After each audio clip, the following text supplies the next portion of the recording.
There's nothing that people love more than...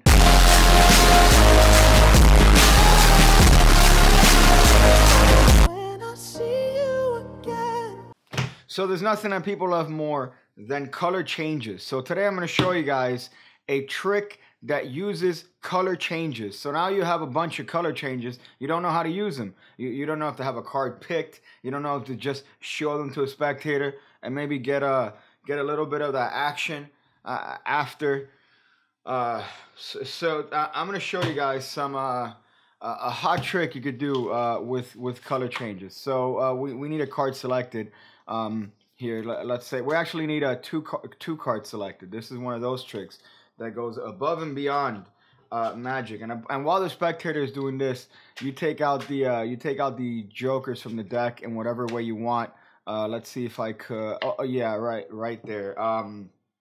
Holy shit! Is that not the edgiest joker you've ever seen in your entire fucking life? Holy shit. Daniel, what are you doing, man? What are you doing, man? So you have the joker, and then you have these two cards picked. Obviously, they're going to get lost and shuffled in the middle of the deck, as you know best. So that one gets thoroughly mixed and thoroughly shuffled into the deck. This one gets the same treatment because, honestly, they're playing cards. They don't really deserve any sort of preferential treatment. So at this point you can offer the deck to the spectator to shuffle, and when they grab the deck you go, hey, no, these cards are way too expensive. So you take out the joker here and you say that believe it or not, this joker is actually going to help you find the cards because you've been working with this joker, this lonely raven here, for months, trying to get it ready for its first magical performance.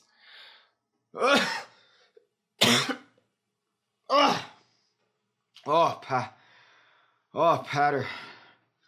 So you've been training this joker. All it really needs is a little bit of a motivation here. So you just give it one of these memes right here, and show that it's in fact changed into the two of clubs. So that's the first one. But don't let it bewilder you too much, because if we just plop the deck on top of the two of clubs, we see that it changes right here into the six of diamonds. So that's tremendous. But now we have an extra six of diamonds. So we just go back here, and guess what?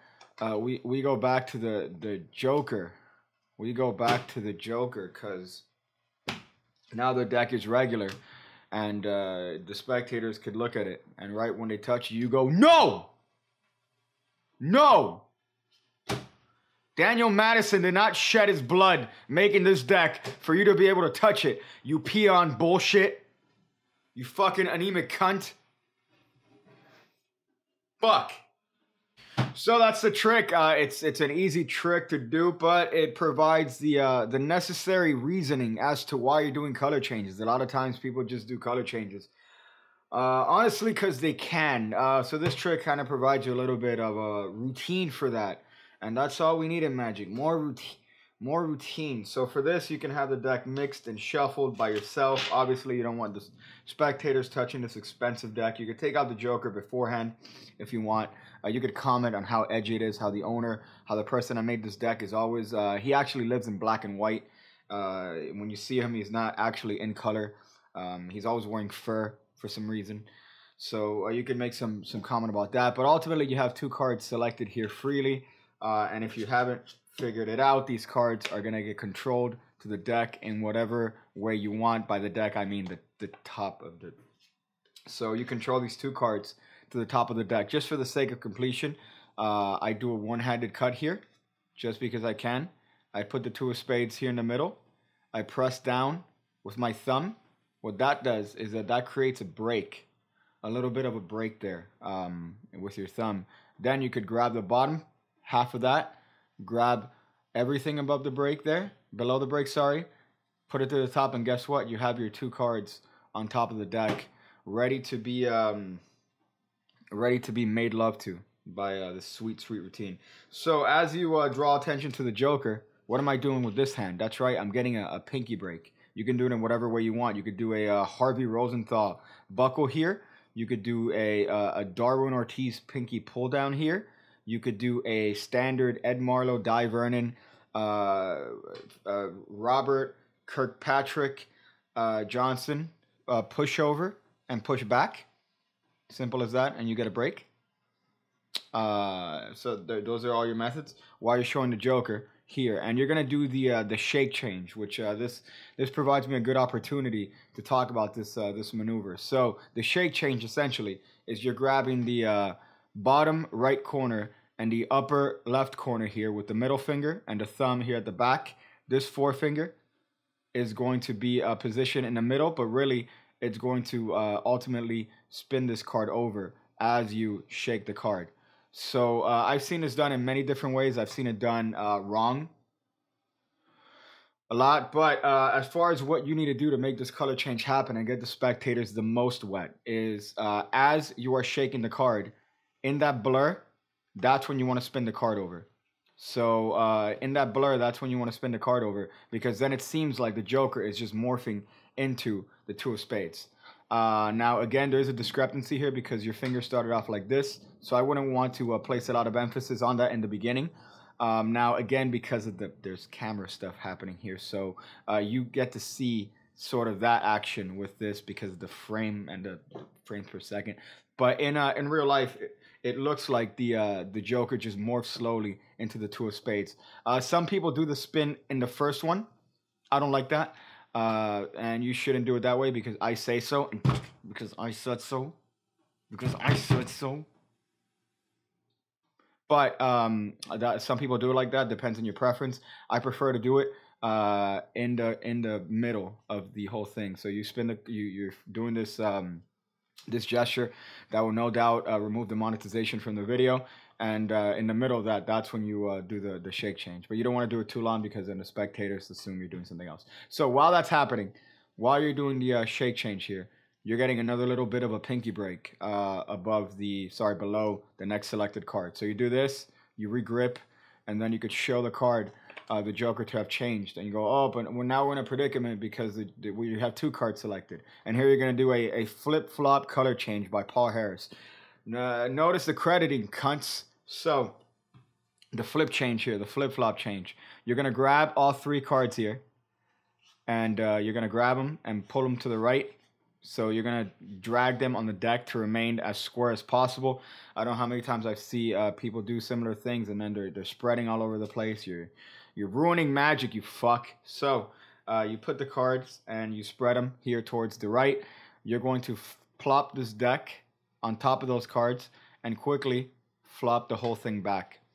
Don't worry. I got some Bosnian slow motion coming for you guys right here. So don't feel like you're left out just because you can't handle basic logic and or reasonably clear instruction. Don't worry about that. You're gonna get your turn here. So here it goes.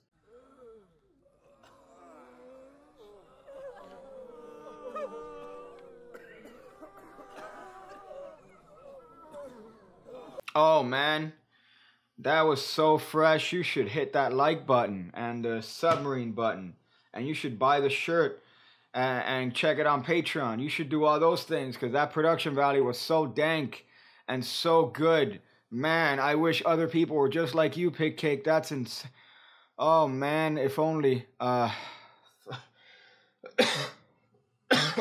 shit. Oh, it's coming again. So that's that color change. So you're doing both of those color changes in succession. But now you're left in a very good situation here because you have the last card that is color changed to and the Joker directly behind it.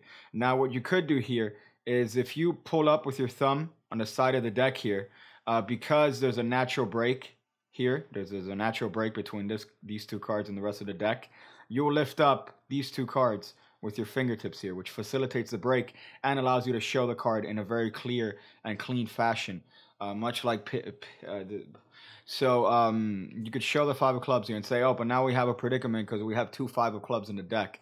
So you spin this card over, you put it in the middle, and then you do a magic move, and then you do a magic move, and then you do a magic move, and then you do a magic move. You could do whatever you want here. I put my finger here, putting pressure on the card.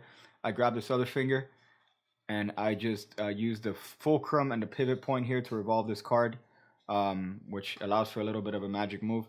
You could show the Joker and say, good, now everything's back to normal. Cut that shit in the middle, and you're ready to do some stuff. So that's the trick. You practice it well. What I hope to provide here is context for color changes. I don't know how many times they're done out of context, and you just see people do these color changes. Oh, hey, sir, look at this. You see it? Oh, crazy. And then there's really no context for it. So you want to give context to things. Okay, keep magic, make magic great again. Make magic on YouTube great to begin with. Make magic great. That's what I'm doing, making magic great on YouTube. You share this, hit that submarine button. Tell your friends to hit the submarine button too. I'm gonna go wonder how I could watch people and not have them realize that I'm watching them, because I am not wearing clothes. I'll make it. See you again, when I see you again, when I see you again, when I see you again, when I see you again, when I see you again, when I see you again.